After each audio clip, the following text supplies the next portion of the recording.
Hello, you're listening to Work From Home, a Lower Street podcast where we help you stay connected, productive, and sane whilst working remotely. Today, we're taking a look at some crowdsourced remote work tips, some app freebies, and how you can keep the kids occupied and have them learn a language. First up is a resource on usefyi.com, and this is 180 tips for remote working, but what makes this different from the resources we've covered so far is that this is crowdsourced. So it is a huge spectrum of company directors and employees and freelancers, and they've all provided these 50 to 100 word long tips which can help you make the most of your day whilst working remotely. A couple of interesting ones that I saw whilst using it. One was from Matt Galligan, who's founder and CEO of Interchange, and he said that Slack should not be considered synchronous, and in moments of conflict it shouldn't be used. Defaulting to a higher fidelity environment is crucial. Get on the phone or video if possible. And I think this is a really great one, because when you need to be sure that you're getting your message across in a crystal clear way, a video call or a phone call trumps text almost every single time. And of course, that's the purpose of Slack, is to be asynchronous. Another interesting one was from Sarah Daly, who's Digital Marketing Programs Manager at GitHub.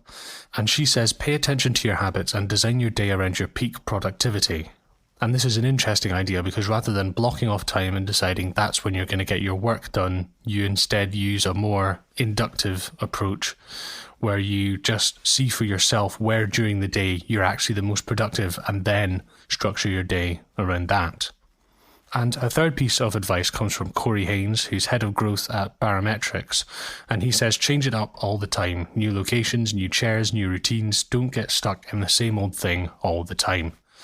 And I brought that up because it's quite interesting and it goes against a lot of what we've been talking about before, which is find a routine, do the same thing, and get yourself into this zone of productivity.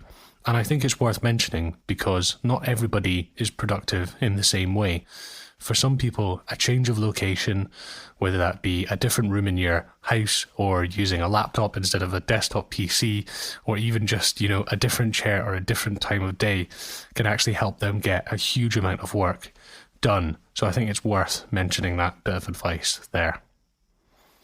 Second up, 9to5mac.com has a whole bunch of freebies, and we've linked this article in the show notes, but a couple that stood out to me were the Down Dog apps, and these are for yoga, high-intensity interval training, and just general fitness. And whilst everyone's on lockdown and in quarantine, they've made their yoga for beginners, high-intensity interval training, and 7-minute workout apps completely free until the 1st of May. And if you are a student or teacher, then you get free access to those apps until the 1st of July. And it's the same if you're a healthcare professional. So I think it's definitely worth checking this out.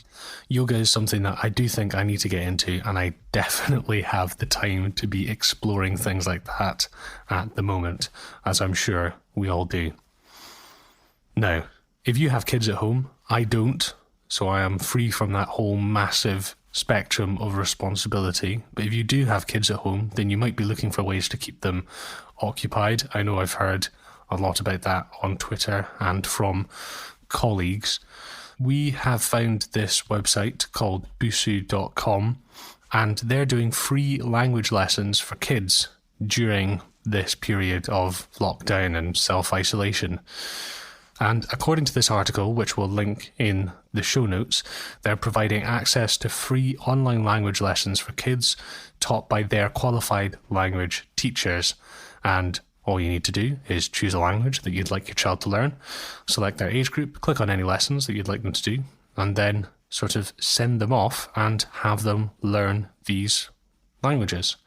And I think this is a really interesting idea. I don't know how many people will stick to it because it is pretty difficult learning a new language under the best of times. But if you ever wanted an excuse, then now is the time to take a look at this sort of thing.